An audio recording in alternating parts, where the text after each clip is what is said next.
and today we have a very special guest, a true trailblazer in the industry. Our guest, Mike McCormick, is the founder and chief executive officer, a digital marketing expert, social media marketing strategist, and LinkedIn career trainer with a background in business and management consulting and a knack for the market data research. He's carved a path as a sales and marketing executive with a remarkable track record. Known for his transformative leadership, Mike has consistently generated profitable revenue growth in retail and e-commerce organizations. Mike is a master at utilizing social media to develop brand awareness, foster advocacy, boost user engagement, and manage online reputation. As a executive leader, he has achieved proven results in a market development, resolving underperforming companies and implementing successful startup strategies. So, with that said, stay tuned as we delve into the insight, experiences, and strategies of this dynamic professional.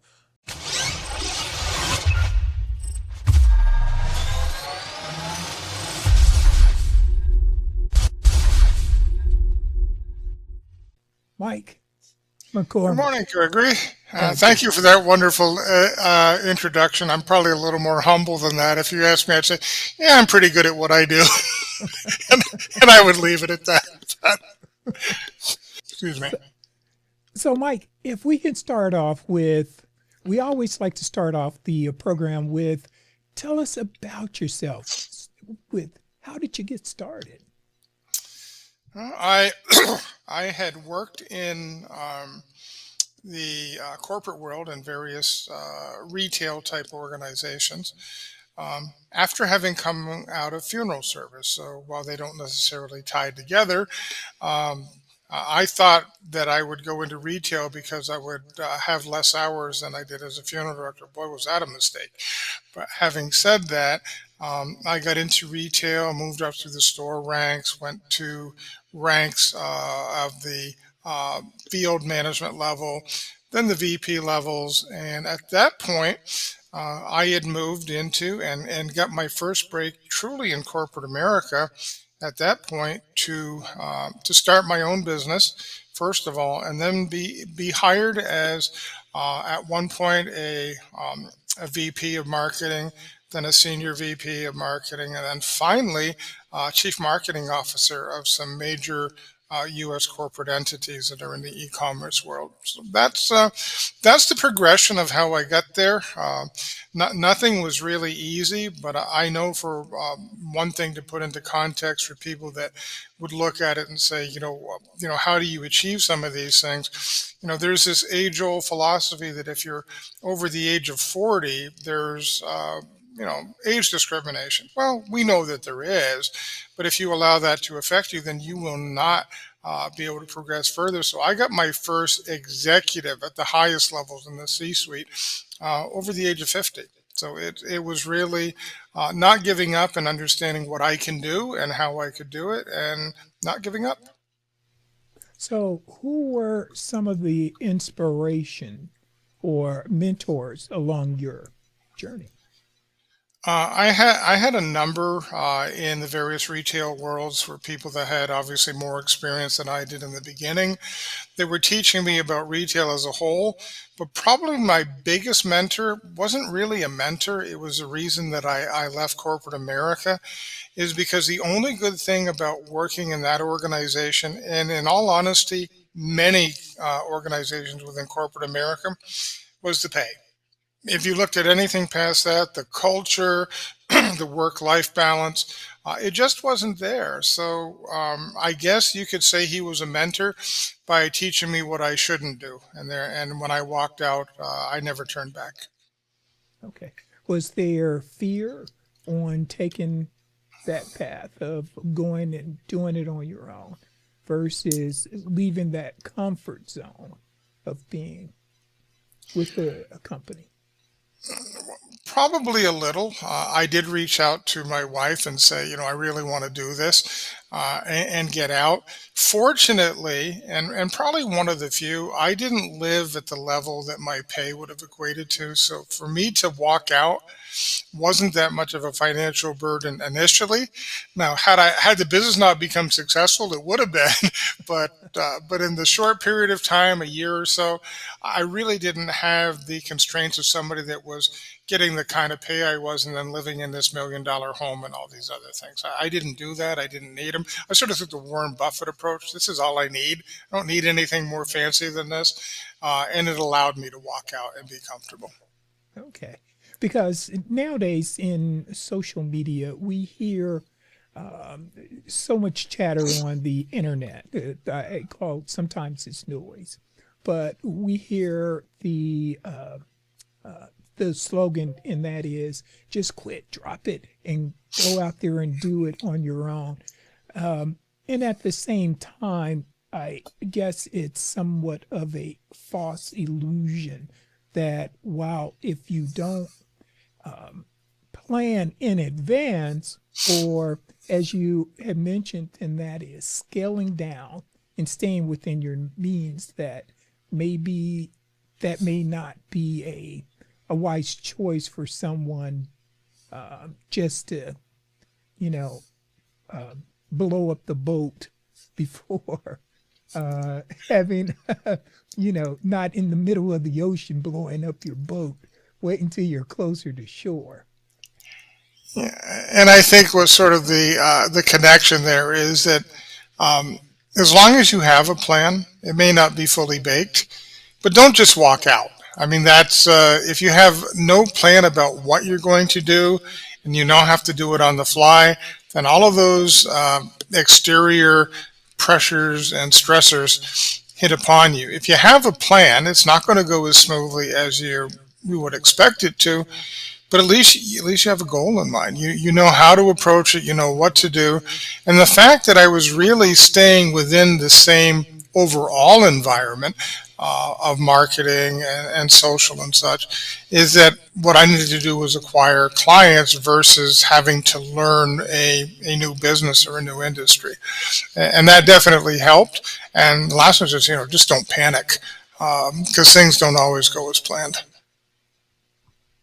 Oh, that's great advice right there, because that's one of the things that we really try to do on this program, on this platform, and that is to help individuals who may be teetering or on the fence as far as of going out and pursuing the life of an entrepreneur or starting a business right there. So would you say, Mike, that a lot of skills that you learned along your journey, that they were extremely valuable when it came time for you to make that change?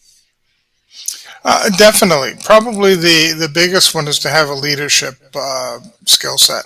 The technical knowledge either exists or it doesn't. But the leadership is something that is far different. Not a manager, but a leader. So how do you get people on a team? How do you know how to hire them? How do you get better performance out of the team? So I don't micromanage people. I hire people a lot smarter than I am, which is sort of the Jack Welch approach. And then I get out of their way because they do it better than I do. I have a good understanding of it, but they're experts. And if I try to micromanage everything they do, then nobody's successful. So that's the approach I've taken, and so far it's worked out pretty well. Okay. Now, when you first started out, as you had mentioned, and that was that you had a plan, you didn't go out and live extravagant. You stayed within your means. You utilized the Warren Buffett approach. Was there still any challenges that you faced? Well, obviously, customer acquisition or client acquisition would be the first one because it's all well and good to have a plan, but we are selling services, which in many ways is intangible. The results are tangible, but the services that are offered that you use to implement may not be. They're strategic initiatives and such. So to be able to not only sell those services, but be able to back them up with results is something that I had to constantly be aware of. And I never made a decision based on how much the client was going to pay me. I made a decision on could I help them. And if I could help them, then I could justify the fees that I was charging. If I couldn't help them, then my business would not have grown. It would have just stayed, pretty small, pretty stagnant, because all I would have done, I would have had these little short-term revenue boosts and nothing else. So I preferred to have long-term goals and have clients continue to join or hire us and keep that stream going versus these little one-offs.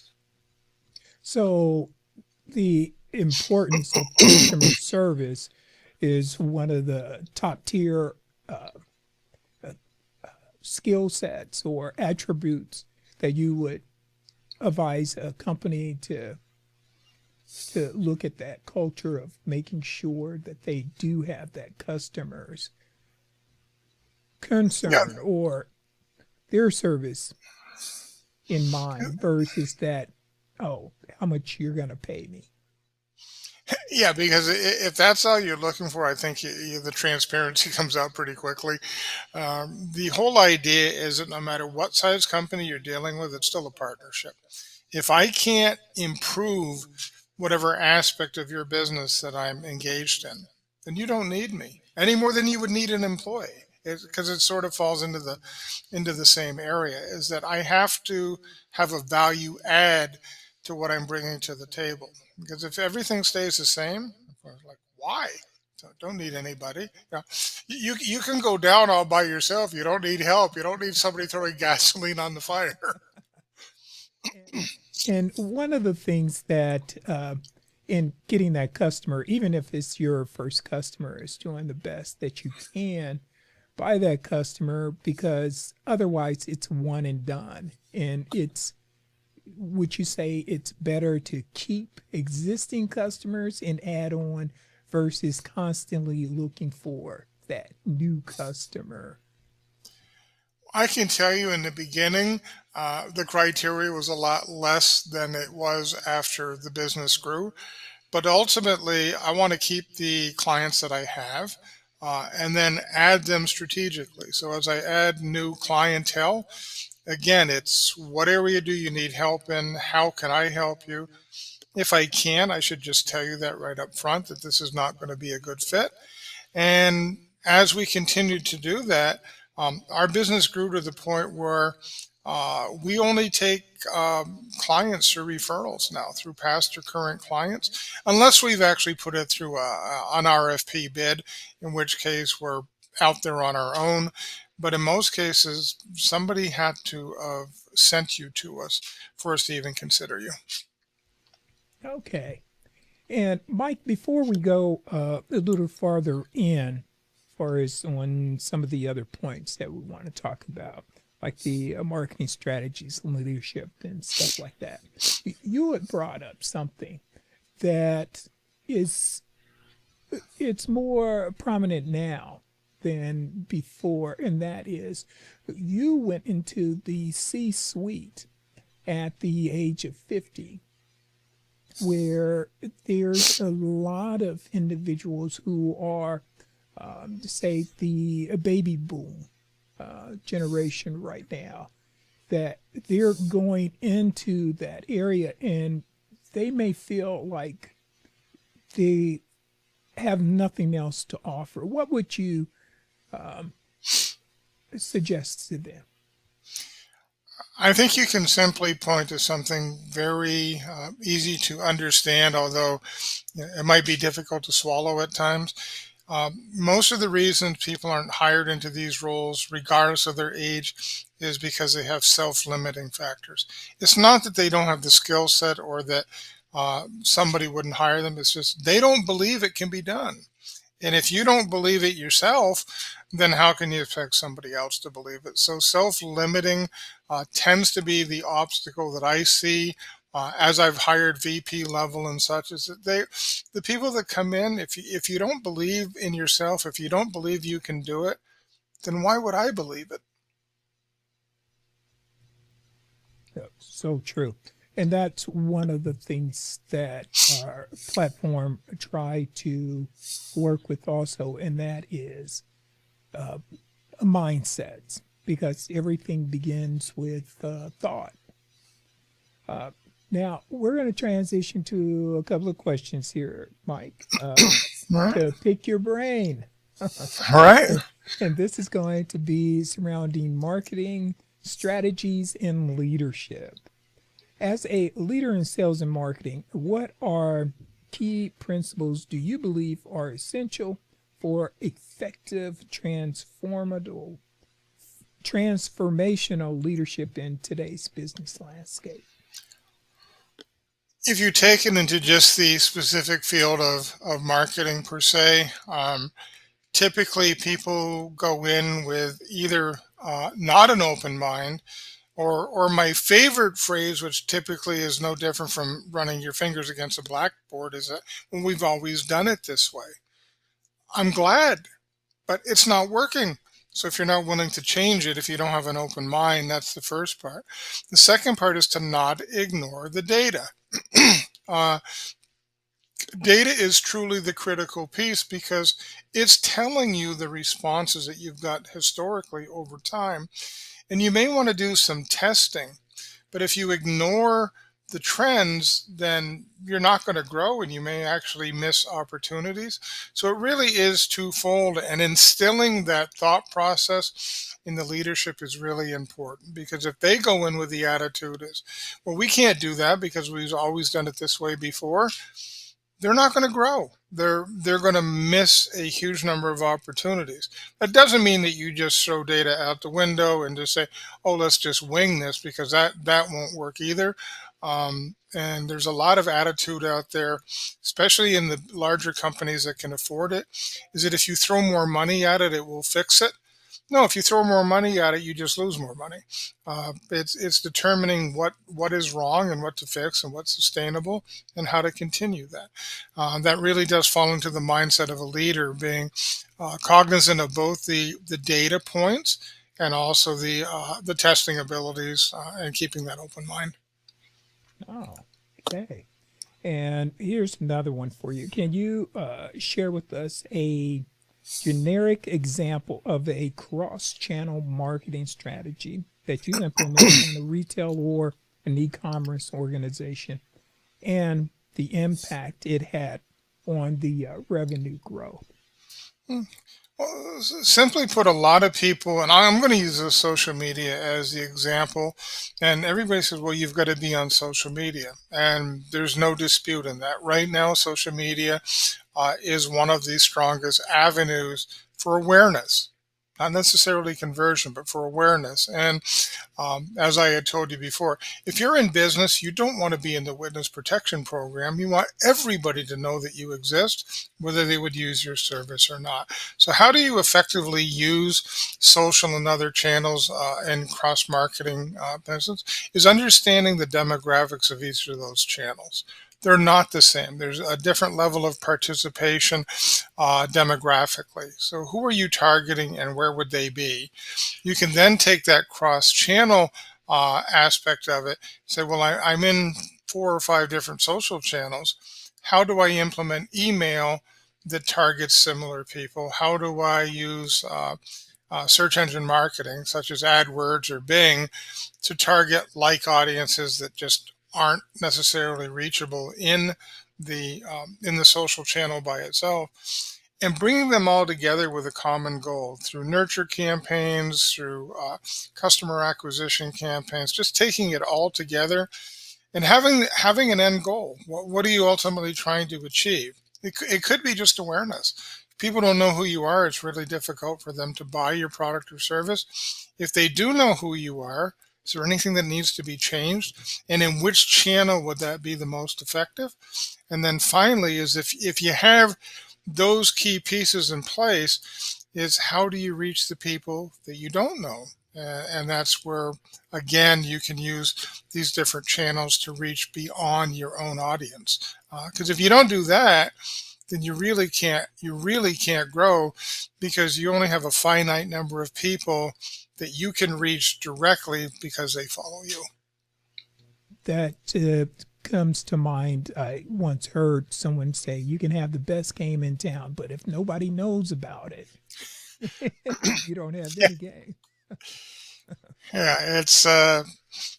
it. I use the thing when I talk about, and it's the witness protection program, and it's true. But 50 years ago, if you said apple, people thought of a fruit. Not anymore. Even though that fruit still exists and has existed much longer than Apple Corporation has, you say the word apple and it's all about technology. It's sort of the same thing that happened years ago with BlackBerry. And if people don't realize that BlackBerry had 87% of the entire handset market in the world, which is crazy. 87% of the people walking around with a BlackBerry. Now, they made some boo-boos that cost them their business, but at that point, they were solidly there. And if you said the word BlackBerry, nobody was thinking of wine or fruit. It was that email phone device. And so that's what you're looking for, is to, even if people wouldn't use your product or service, they surely know who you are. And that kind of segues into the next question, Mike. And that was concerning social media and brand development. And that was, in your experience, how has the landscape of online reputation management evolved? And what advice would you give to businesses navigating that aspect of their presence? The Probably the current example that would come to mind is Twitter, or X, whatever you want to call it. Why have they lost a considerable amount of their advertising? It's not because the has changed. It has, the demographics have changed a little bit, but it's because of Elon Musk, who is very caustic, and so people go to Twitter to see what Elon Musk might have said. Is that really important? No, and that's why a lot of the advertisers left, or diminished their ad spends. So that's a good example of saying, it's all well and good, but online reputation. I mean, he really single-handedly, um, at some point, will probably have taken Twitter down because of his personal actions. You just can't do things like that. But yet he decided that it was okay because he owned it.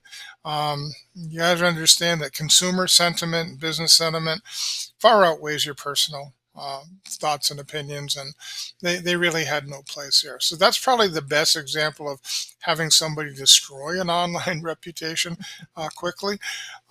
On the other side, what can you do as an individual? Well, don't get into topics that split your audience. I mean, that's truly not. If you're selling whatever the widget is, um, you don't downplay the fact that some people don't want to use that widget. So using Apple and or Android and Apple as an example, about 50% of the people love Apple. The other 50% hate Apple. But you don't say anything bad about Apple. You just say this is an alternative. And Google and Apple have managed to coexist for a number of years, and be able to offer their technologies, without a lot of heartburn, because they're not trying to tell the people on the other side that what they're doing is wrong. They're just saying this is different.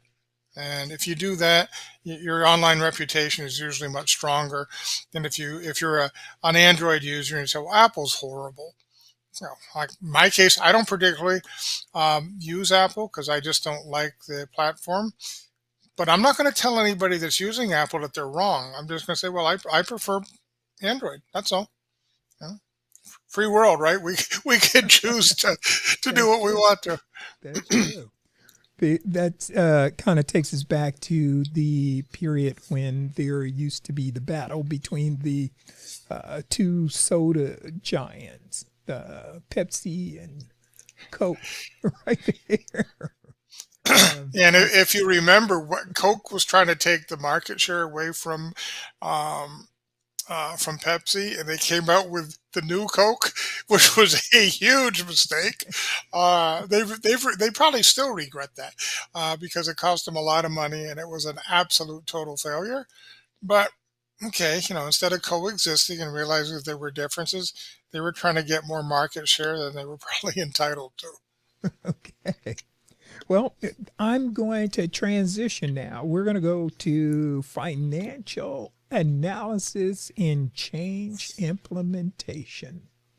The first question is, given your keen ability to analyze financials and implement change, can you walk us through a generic situation where financial analysis led or could lead to strategic change, resulting in a positive outcome?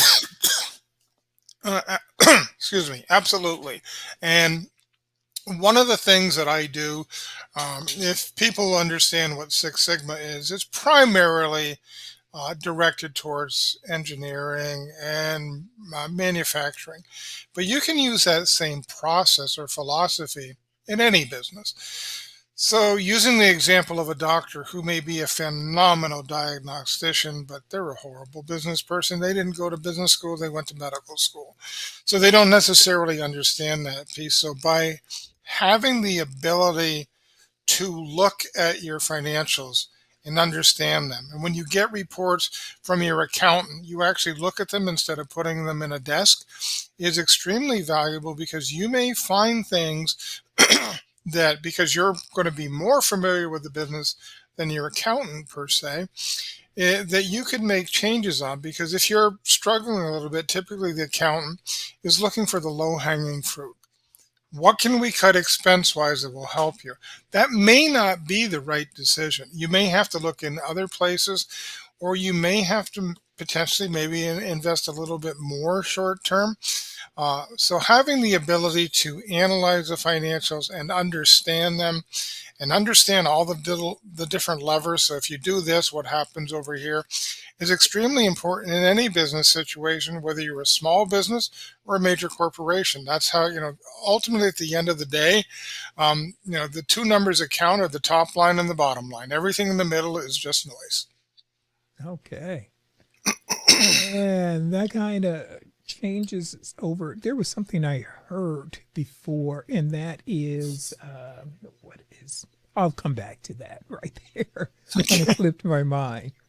Um, but the next one is going to be about market development, and startup strategies. And that question is, how do you approach market development, especially in the context of resolving underperformance? And can you share a generic example of how they could turn around an underperforming product in the market or a underperforming market with their product? Okay.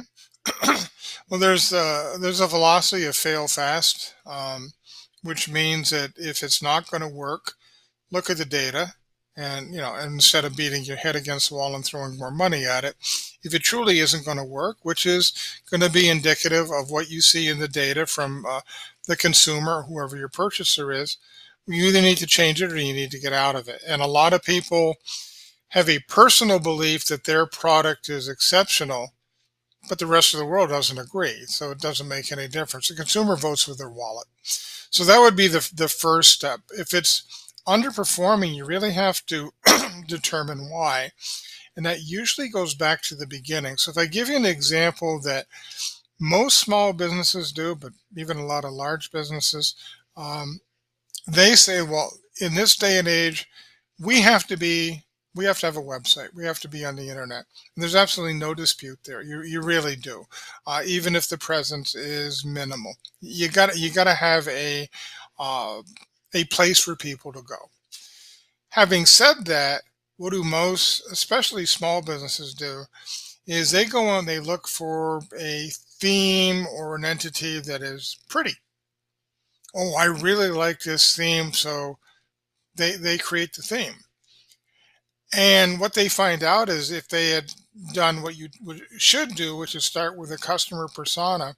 Who is your target audience? What do they look like?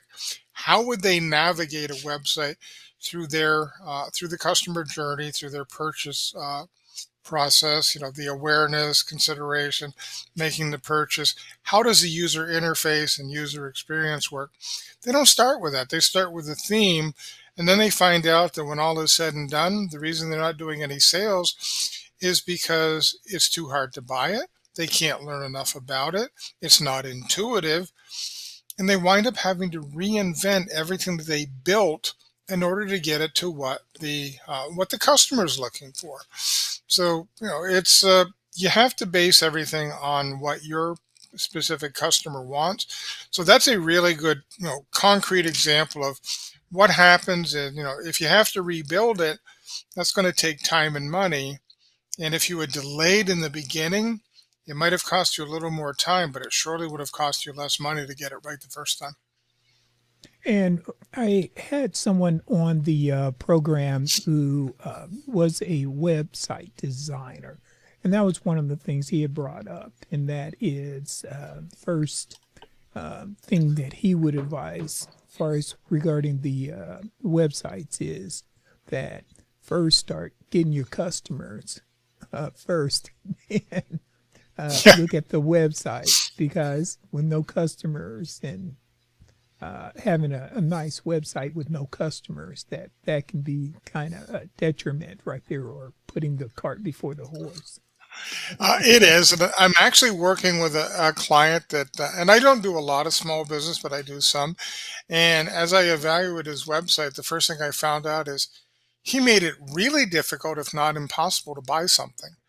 And that age-old philosophy, if you're in any type of sales, if the customer takes out their wallet, take the money. And in this case, they had their wallet out, they had their credit card ready, and you had to jump through like 10 different hoops to be able to buy it. And he says, well, I wonder why people aren't converting. They gave up. You know, they finally put their wallet back in their pocket because there didn't seem to be a predictable flow to be able to purchase something. And that was sort of an awakening that he had. And he's been in business for almost 40 years, but his digital experience has suffered, especially after COVID, when more people have been driven to making digital purchases. He just never thought of the fact that you got to make it easy for the person to buy it. You know, if it's rocket science, they're going to go somewhere else. Exactly. One more question before we move on to this next area, and that's going to be for the startup. What key strategies do you believe are crucial for initial growth, and how can a collaborative management style contribute to building a strong foundation for that new business? Okay. Taking it to even if the business hasn't launched yet, so having a solid business plan that covers all of the different aspects of your business and understanding what it should be, having a pro forma, which is the financial aspect. So you have targets, milestones, and KPIs, and all of that is great because now you have something to measure against. As far as the management and the collaborative approach, it goes back to what I said. If as a business owner, whether you believe it or not, you don't know everything. And there's going to be people that have a better skill set in certain aspects of your own business. So take the time to source out the best people that are available for those roles at the time that you need them and that fit into your budget. Make sure that you initially train them on your particular business and your products and the expectations, and then just get out of their way. Let them do their job and coach and mentor them. So in other words, help them when necessary, but don't get in their way. If there's two different ways to get to from A to Z. Well, you turn left at the fork or right at the fork. Who cares? Long as you get to point Z. Your thought process might be different, but it doesn't mean that theirs is wrong. Okay, now we're going to switch over to another area, and this is going to be, again, collaborative management and team building, because you've built out a massive teams during the course of your career. And if we have someone out there who's looking at, okay, now they're ready to go into that next phase and they have a team, and it may be either large or small team. But you mentioned spearheading organizations in development through collaborative management. Can you elaborate on how to build and lead a strong management team within an organization? First and foremost, get feedback. If you have typically people have their management meeting or their business meeting, and they stand up there as a talking head. And I'm sure most people have been into those type of meetings. The last thing you want to do is listen to this person sit up at the top of the room and yak. Um, it should be very collaborative and saying, here's an issue that we have. Here's a problem we've identified it. Let's throw some solutions out there. We may not have the final resolution, but let's get some ideas on the table and seek input from the people. Allow them to criticize you. I mean, if they don't agree with you, it's okay. Ultimately, you're still going to be the one that makes the final decision, but it's okay for them to be critical of your thought process, because you may find that they uncovered something that you just hadn't thought of.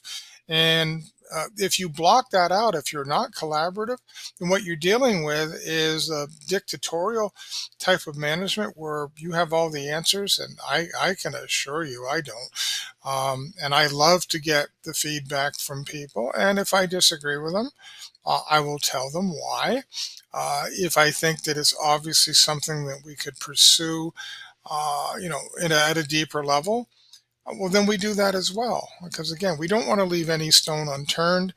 And everybody brings to the table different experiences, life experiences, business experiences, and you can't know everything. And they may have uncovered in a past working environment or sometime in their life where they say, yeah, I've had to deal with this.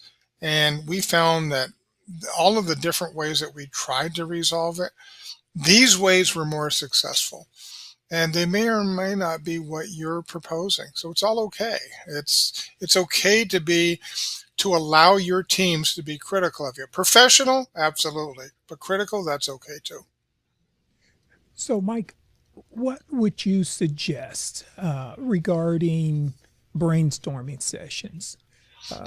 Is that giving the team an opportunity for us to strategize? Would that be at the beginning of the year or mid year, semi-annual or annual? So I can give you a good example, because a lot of people that are in smaller business may not realize that the holiday season planning starts in February of every year. So in January, you do a postmortem, you do an analysis of what happened between Thanksgiving and Christmas, or the first of the year, the holiday season, especially for retail. You see what worked, what didn't work, what hit your expectations, what didn't. Were there any obvious misses? And you have all that information in typically by the end of January. And in February, you're having meetings to discuss. And one of the things is, why did we get this so wrong? Did the customer or consumer sentiment change so much that predicting what was going to happen was impossible? Yeah, that can happen. Where I hate to say it, but consumers are typically fickle, and they change their minds frequently. So predictability can only go so far. So once you've done that, and you've got, say, February out of the way, you're starting to strategize what's going to happen the following November in March. So you've got March, April, May, June, July, and by that point, you should have your strategy and your tactical execution pretty well baked, and you start to put it into whatever systems you're going to be using in September. because you're only 60 days away from this all starting all over again. Most small businesses plan their holiday season in October. It's way too late. And that was the end of that round right there. That's a lot to unpack right there, but that's very valuable information right there. Now, Mike, you tend to work first with larger companies, but far as for a small startup or small business, where are some of the places they can go in order to find tools that will assist them? Okay. Well, I actually have, two different aspects of my company, which is the big business entity, which is where we have a team, and I'm the leader, and I work as a fractional chief marketing officer and do roles similar to that. But I also have the other aspect where it's just me, and I'm the consultant who looks at their business and tries to teach the person to understand how to run their business. So I would say, and obviously the big company pays me well so that the small company, I can fit into most people's budgets, because the big company, they probably couldn't hire me. So that's one advantage. The other thing is, what tools do you have? There are plenty of free tools out there. There are tools that will help you to analyze the SEO on a website. There are tools that will help you identify keywords for ad campaigns. And again, there's free too. So Google AdWords has a keyword planner. You don't have to be running ads to be able to use those tools. There are tools that will evaluate content on your web pages for keyword density, for phraseology. So you could actually, it's if you're really small, it wouldn't work, but there's a data visualization company called Domo.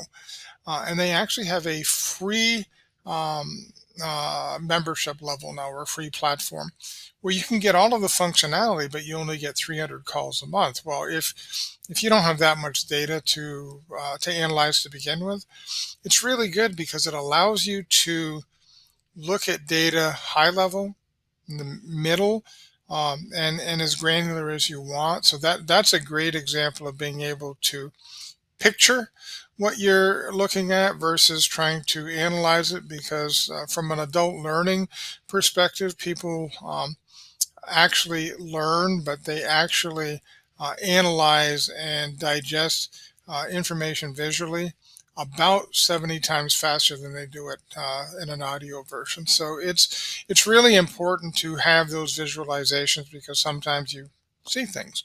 Other tools that are out there would be tools that you can use to analyze your competitors. SEM Rush, which again, you don't need to have the paid version, and you're sort of limited as to what you can do, but you can list 4 or 5 competitors and actually see what they're doing. Pick the competitors that would have the most impact on you. And if you're a local business, then don't pick businesses on the other side of the country. That won't do you any good. But find businesses that are local to you, analyze them. What it really comes down to is there's a lot of technology out there that helps you acquire the data that you need to make good, solid business decisions. And that is so true, because we are living in one of the most amazing times in human history, and that is having all of this information at our fingertips. But again, all the information in the world won't help you unless you have the right mindset and actually utilize it, put it into practical application. That's what I heard. Well, just looking at it doesn't do any good, right? You can stare at it all day long, but it won't change. So. Right. Well, Mike, this has been very informative, and it's been a great honor as far as talking to you and getting all of this value insight. As far as for information so people can follow you, where are some of your social media handles? Where can they find out? Well, they can find me on LinkedIn, and it's easy to find me under Michael McCormick. Yeah, my ugly puss unfortunately doesn't change. It's going to be the same one that's there, and you'll see that my company is listed and such, and some of the other companies will. And we actually do publish every day to that one different aspects of business and other knowledge. Um, that's probably the best one for the business side to follow me. I do have a Facebook page, but not so much now because of some health issues, but in a past life, I did long distance motorcycle riding. So I have a lot of friends that I wouldn't necessarily call them bikers, but they're motorcycle enthusiasts. And you don't necessarily ought to read some of their comments if you're in a business environment. So I'd say no, probably not Facebook, although I do participate there as well because that gets back to awareness. And I don't want to be in the witness protection program. So those would be LinkedIn is probably the best one to follow me and to see what's going on, and then suggestions. I do have blogs that I put out that you can find by going to my website or just searching on full stack marketing consultants. We do blogs on anything that's related to digital marketing to try to get the people to understand the why behind it. I mean, something is, yeah, well, I use Google AdWords and I use display ads for this. And then the question, well, why? Well, because this is the impact that it will have. I think the last thing I would say is be willing to reinvent yourself. There is nothing in this life is so stable that it's not going to change. And just like the consumer sentiment changes, if you don't respond to that as a business, and in some cases as a leader or individually, then you're gonna fall behind, and you don't want to do that. And I've reinvented myself at least 3 or 4 times because I had to. Yeah, not necessarily because I wanted to, but because that was the best business decision. So always be aware of what's going on in your environment, and always asking yourself the question is, this might have been working well last year. Does it still work now? And if not, what do I need to change? It's no different from analyzing a business. Just analyze yourself. That's a lot. And that is so true. Well, thank you again, Mike, for sharing this valuable information for us with our audience. Oh, you're quite welcome. Thank you for inviting me, and hopefully people will take advantage of the fact that everything that I do at the largest of companies can be done at the smallest of companies. It's all scalable. You may not have the same tools, you may not have the same budgets, but the strategies are still the same.